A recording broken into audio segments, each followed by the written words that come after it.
बच्चों अब आप हमारी वीडियो को देख पाएंगे अनअकैडमी ऐप पर भी। अनअकैडमी ऐप जो है वो India's largest online learning app है।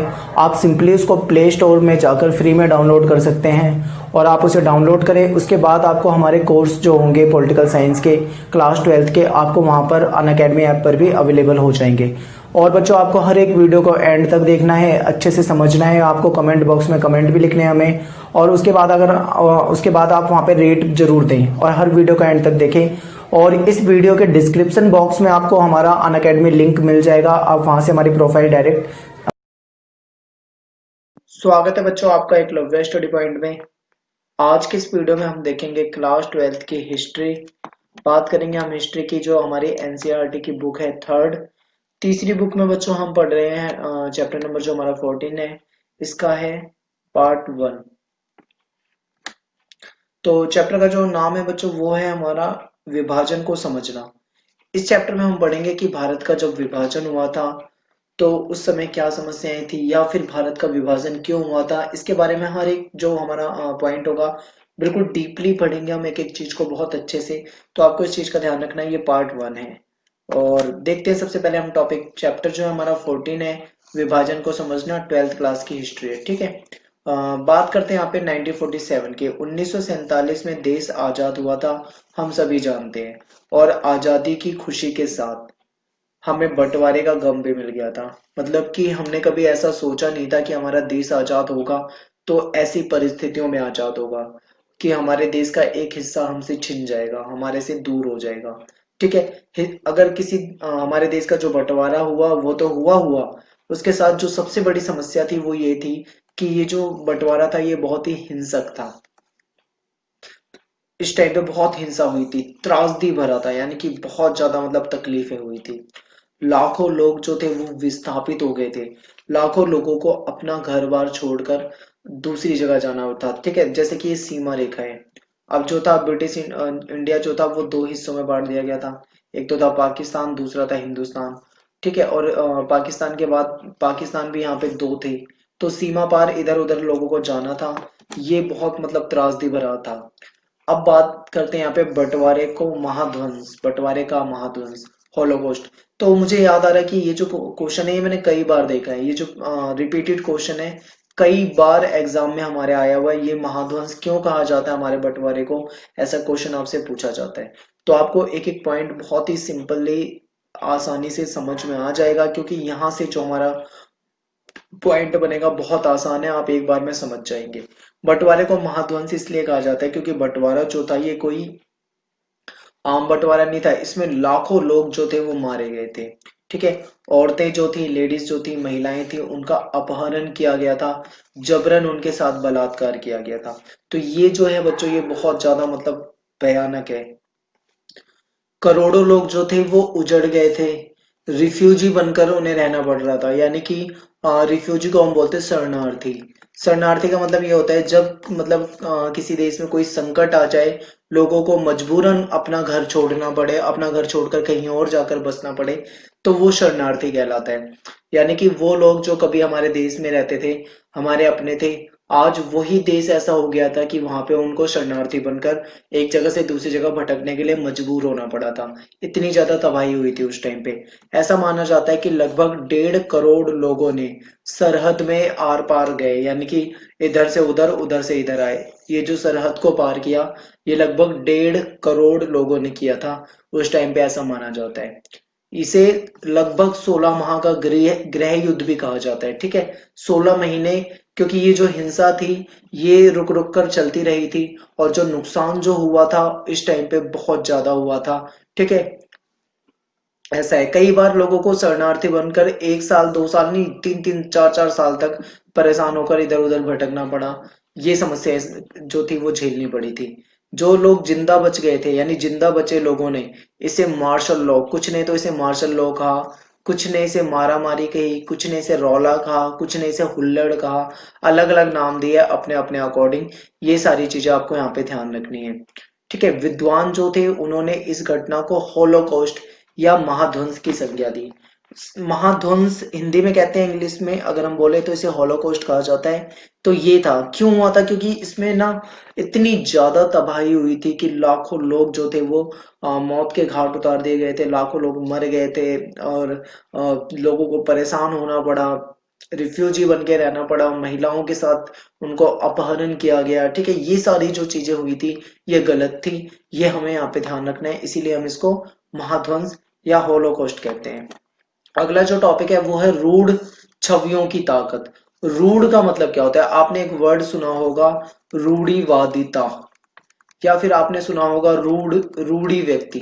रूढ़ का मतलब होता है बच्चों की कुछ मतलब ऐसी चीजें जिनका कोई लॉजिक या कोई तर्क नहीं है जिनके पीछे, लेकिन फिर भी हम उन चीजों को मानते हैं। चाहे उसे अंधविश्वास कह लो, चाहे उसे परंपरा कह लो, या कुछ भी कह लो, कुछ ऐसी चीजें जिनका कोई मतलब अर्थ नहीं है लेकिन फिर भी हम उन चीजों को मानते हैं। या फिर मनगढ़ंत कुछ मतलब धारणाएं जो बन जाती है हमारे दिमाग में, उसको कह सकते हो। आपको एक एग्जांपल देता हूं मैं। आपने बचपन से ही सुना है कि जब बिल्ली, आप कहीं जाते हो, बिल्ली रास्ता काट जाए तो हमें वहां से नहीं जाना चाहिए क्योंकि ये अपशगुन होता है। ये भी एक रूढ़िवादी ही बातें हैं। अब क्या होता है भाई, उससे कोई नहीं जानता, लेकिन फिर भी अगर बिल्ली रास्ता काट जाए तो हम भी, हमारे दिमाग में एक बात जरूर ये आ जाती है कि मतलब अब कुछ गलत होगा। तो अब मैं आपको यहाँ पे कुछ ऐसी ही बातों के बारे में बताऊंगा जिनके पीछे कोई लॉजिक नहीं है, लेकिन फिर भी लोग इन बातों को ढोए जा रहे थे। जैसे कि बंटवारे के कारण ही नफरतों का सिलसिला शुरू हुआ। आपको पता है, हिंदू जो लोग थे वो मुस्लिमों से नफरत करने लगे थे, मुस्लिम जो लोग थे वो हिंदुओं से नफरत करने लगे थे।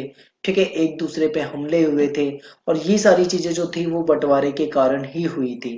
कई बार लोग ऐसा मान लेते थे, ये कुछ गलत फहमियां हैं। ठीक है, कुछ लोग ज्यादातर मतलब ऐसा होता था कि लोग ऐसा मान लेते थे कि जो भारतीय मुसलमान है, यानी कि जो भारत में रहने वाले मुसलमान है, उनकी जो वफादारी है वो पाकिस्तान के साथ है। ठीक है, ये बात चल रही है 1947 के बाद की। ठीक है, तो इस चीज को ध्यान रखना, उस टाइम पे ऐसा मान लिया जाता था कि जो भारतीय मुसलमान है, यानी कि जो भारत में रहने वाले मुसलमान है, उनकी जो वफादारी है वो है पाकिस्तान के साथ।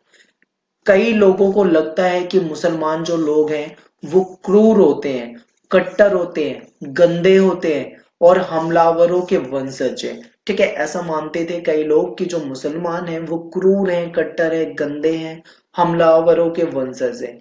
ये सारी बातें जो मैं आपको बता रहा हूं ना, ये कुछ रूढ़िवादी बातें हैं जिनके पीछे कोई तर्क नहीं है, लेकिन फिर भी ये बातें लोग मानते थे।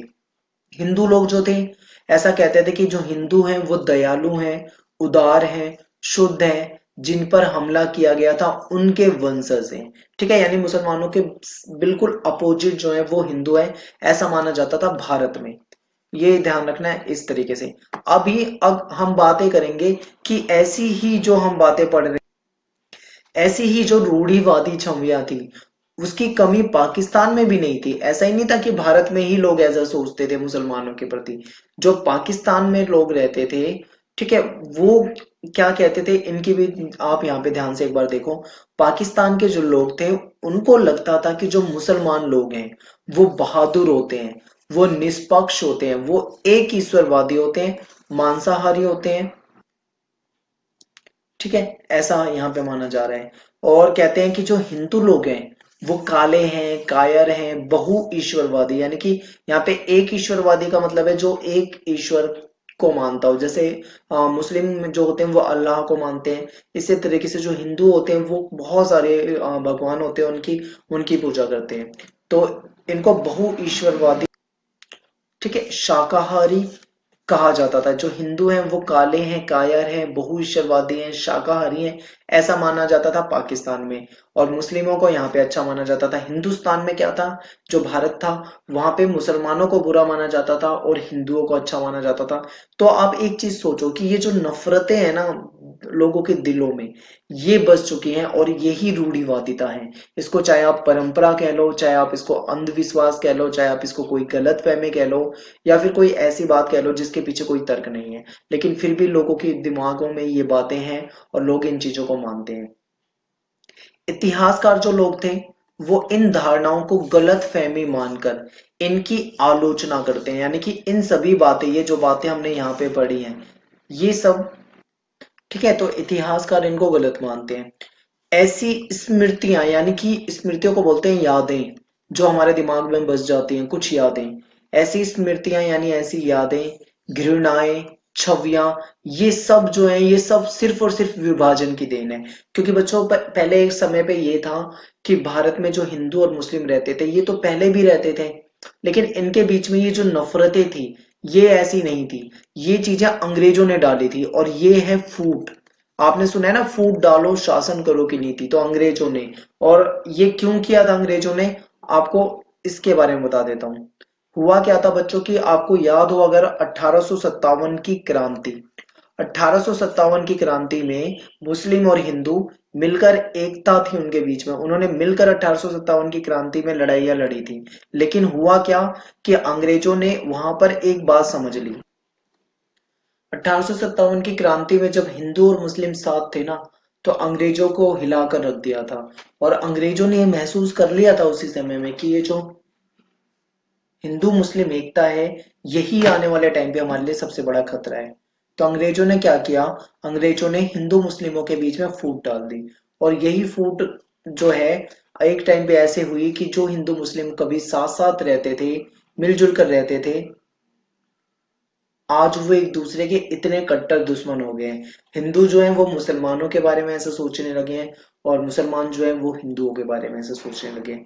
ठीक है, ये सारी बातें जो है ये 1947 के आसपास की बातें हैं। तो इन सब चीजों को आपको ध्यान में रखना है। अब अगर हम चलेंगे अपनी नेक्स्ट स्लाइड पे, तो हमारे सामने जो टॉपिक होगा वो होगा कि विभाजन क्यों और विभाजन कैसे हुआ। तो विभाजन कैसे हो गया, ये बहुत बड़ी बात है कि ऐसा कैसे हो गया, क्या कारण रहे, विभाजन ही क्यों हुआ। और भी तो बहुत सारे रास्ते अपनाए जा सकते थे, क्यों नहीं हो पाया, मतलब ऐसा विभाजन होकर क्यों रहा, क्या इसको रोका नहीं जा सकता था। तो बहुत सारे सवाल हैं इससे रिलेटेड। तो आप देखो भाई, ये जो विभाजन है, अगर हम इसकी बात करें तो अंग्रेजों ने, अभी मैंने बताया ना आपको फूट डालने वाली बात, 1857 की क्रांति में अंग्रेज समझ चुके थे भाई कि ऐसे तो काम चलेगा नहीं। इनके बीच में अगर इनकी एकता को तोड़ना है तो इनके बीच में फूट डालना पड़ेगा। अंग्रेजों ने 1909 में मुसलमानों के लिए पृथक निर्वाचक वाला जो सिस्टम दिया, ये अंग्रेजों का पहला प्रयोग था भारत में, जिसके जरिए वो हिंदू और मुसलमानों के बीच में फूट डालना चाह रहे थे। उन्होंने क्या करा, पृथक निर्वाचक वाला सिस्टम लेके आए, और कुछ क्षेत्रों को ऐसा कर दिया जहां से केवल मुस्लिम ही कैंडिडेट ही चुनाव लड़ेंगे। ठीक है, तो ये सिस्टम जो था, अलग अलग तरह का चुनाव का सिस्टम, ये कहीं ना कहीं बेकार सिस्टम था। और ये बात हमें बाद में पता लगी कि इस सिस्टम से जो आने वाले समय में कितने बड़े, कितने भयंकर परिणाम देखने को मिले। और इसमें अंग्रेजों ने फूट डाल दी थी, यानी कि उनके बीच में लड़ाई करवा देना, फूट डाल देना, यानी कि नफरतें डाल देना, कुछ इस तरीके का काम किया।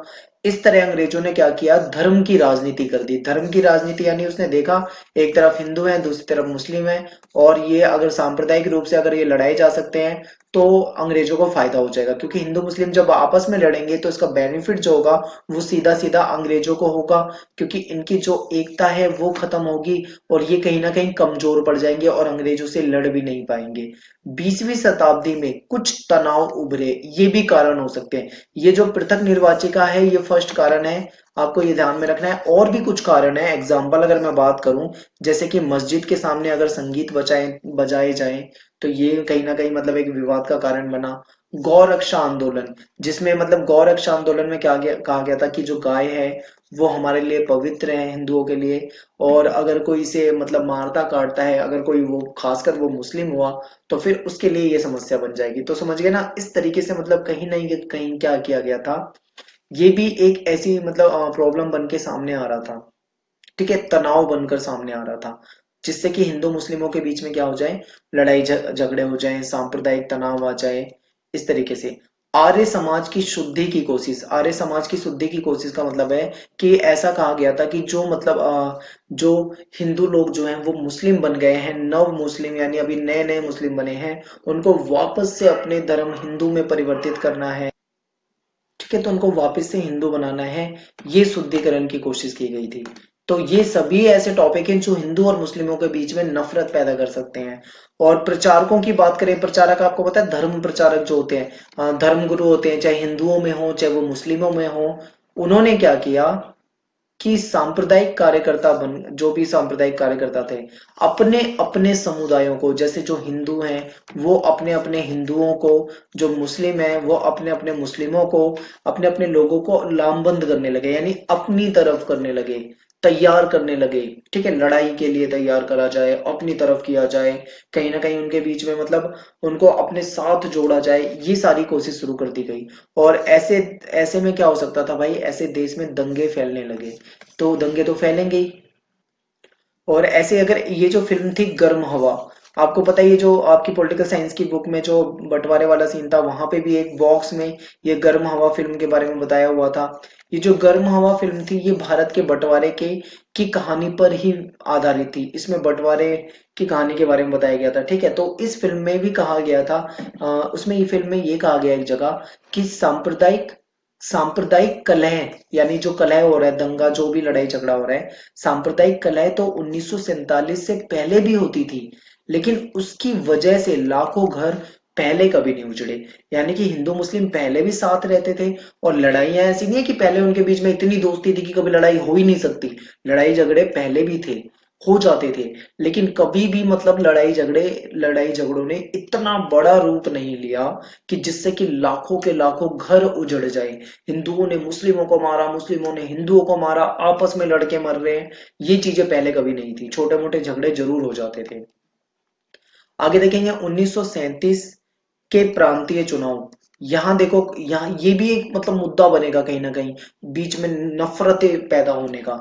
हुआ क्या था बच्चों की, प्रांतीय संसदों के गठन के लिए 1937 में 1937 में पहली बार चुनाव कराए गए। और उस चुनाव में जो मताधिकार यानी वोट देने का जो अधिकार था वो केवल 10-12% लोगों को था, सबको नहीं था अधिकार। ठीक है, कुछ लोगों को, क्योंकि ये जो है ये यहाँ पे जो प्रांतीय संसद लोकल लेवल के जो मतलब चुनाव कराए जा रहे हैं, बिल्कुल वो है ये चुनाव। ये कोई वैसे चुनाव नहीं है, क्योंकि आपको पता है अंग्रेजों का शासन है, चुनाव करके कोई हमारी सरकार थोड़ी ना आनी है। तो ये तो था, तो ये ऐसे लोकल लेवल के प्रांतीय चुनाव थे। उसमें क्या था, केवल 10-12% लोगों को वोट का अधिकार था। चुनाव में कांग्रेस का परिणाम अच्छा रहा। ठीक है, कांग्रेस का परिणाम बहुत अच्छा रहा। 11 प्रांत के चुनाव थे, उसमें से 7 में कांग्रेस जीत गई, और 5 में तो उसको पूर्ण बहुमत मिला, यानी कि 11 में से 7 जीती, 5 में तो फुल मतलब उनको पूर्ण बहुमत, मेजोरिटी पूरी मिली। ठीक है, इस तरीके से 2 में उनको उतनी ज्यादा बहुमत नहीं मिला होगा, यही कहने का मतलब है, लेकिन जीती कांग्रेस। मुसलमानों के लिए आरक्षित क्षेत्र जो थे, वहां पे भी कांग्रेस का प्रदर्शन अच्छा रहा। कुछ क्षेत्र ऐसे थे जैसे ये मुस्लिम क्षेत्र हैं, लेकिन यहाँ पे कांग्रेस ने भी चुनाव लड़ा, मुस्लिम लीग ने भी चुनाव लड़ा, जीती बेशक से मुस्लिम लीग हो, लेकिन कांग्रेस ने भी अच्छा प्रदर्शन करा, यानी कि टक्कर दी उसे।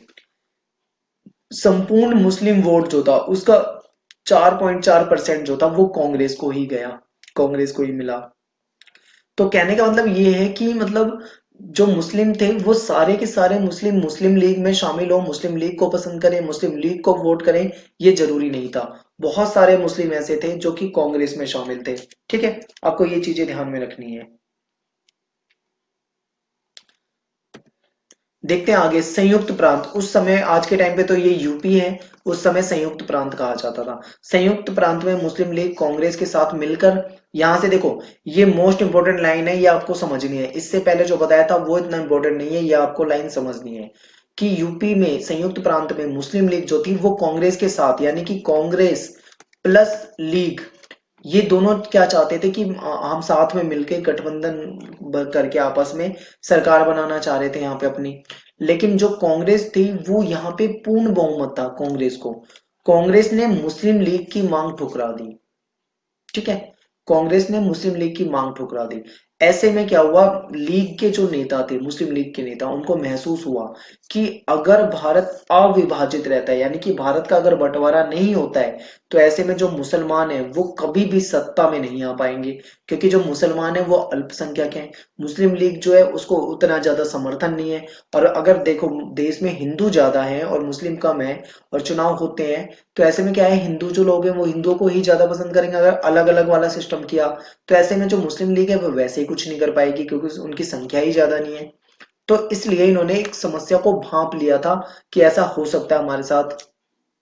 मुस्लिम लीग ने कहा कि वे एकमात्र मुसलमानों के हितों को ध्यान में रखने वाली पार्टी है। और खासकर जो जिन्ना थे, मोहम्मद अली जिन्ना, वो ये कहते थे कि हमारी जो मुस्लिम लीग है वही मुसलमानों की पार्टी है, असली पार्टी वही है। ऐसा कहते थे मोहम्मद अली जिन्ना। हालांकि जिन्ना की इस बात से सारे सहमत नहीं थे मुस्लिम लीग में, लेकिन जो मुस्लिम लीग के जो जिन्ना थे ये काफी जिद्दी थे और अपनी बातों पे अड़े रहते थे।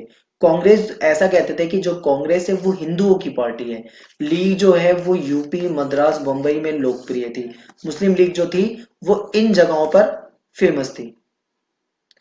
कांग्रेस ने क्या किया, कांग्रेस ने यूपी मुस्लिम लीग का साथ नहीं दिया, क्योंकि कांग्रेस जो थी वो मुस्लिम लीग जमींदारी प्रथा का समर्थन करती नजर आ रही थी।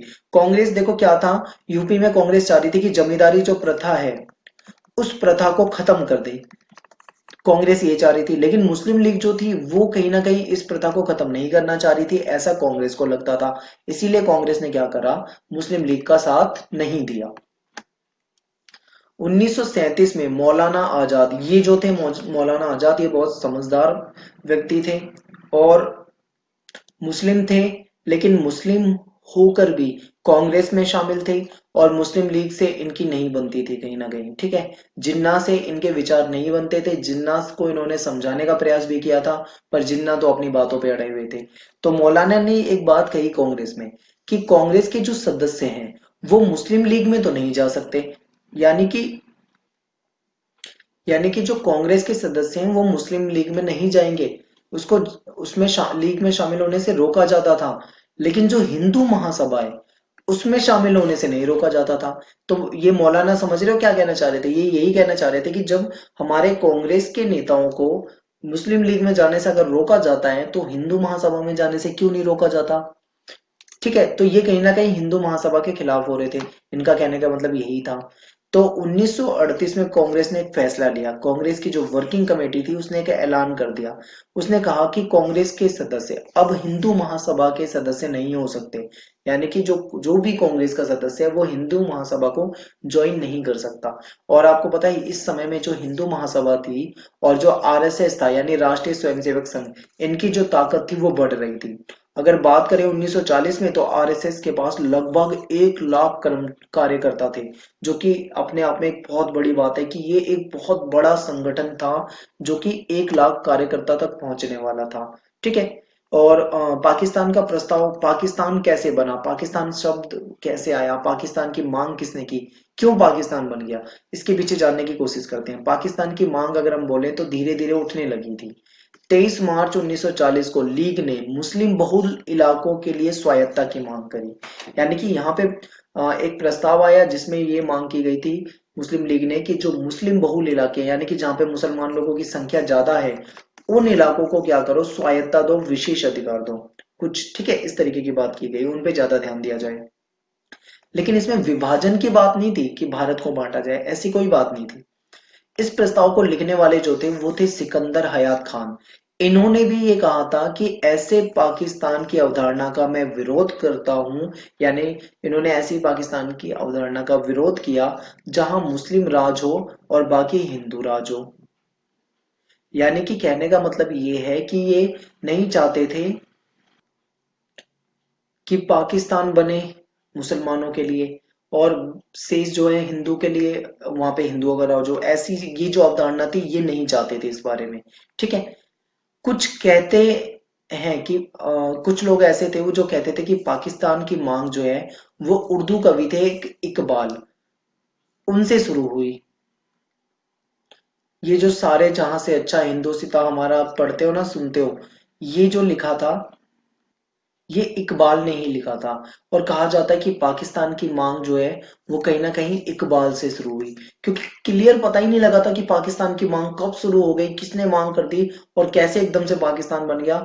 ये बहुत मतलब एक पीछे से चलता हुआ आ रहा था, लेकिन कब क्या हुआ ये बहुत अचानक हुआ था। ठीक है, तो इस चीज को हमें ध्यान में रखना है। अब यहाँ पे हम बात करते हैं बच्चों, ये जो हमारा पार्ट 1 था यहाँ से हमारा खत्म हो गया है। आई होप आपको ये सारी चीजें समझ में आई होंगी। कोई भी दिक्कत आए अगर आपको तो आप वीडियो को दोबारा से देखें, पॉज करके दोबारा से देखें। ठीक है, रिवाइंड करके देखें, आपको सारी चीजें समझ में आ जाएंगी। वीडियो को लाइक करें, कमेंट करना ना भूलें, शेयर कर दें। अपने सभी दोस्तों को, और ज़्यादा से ज़्यादा मतलब शेयर करें ताकि सभी बच्चों को फ़ायदा मिले। और बहुत जल्दी हम पार्ट 2 लाएंगे, 3 लाएंगे एंड 4th लाएंगे, और चैप्टर को जो है हम फिनिश कर देंगे, कंप्लीट कर देंगे। तो धन्यवाद। जय हिंद, जय भारत।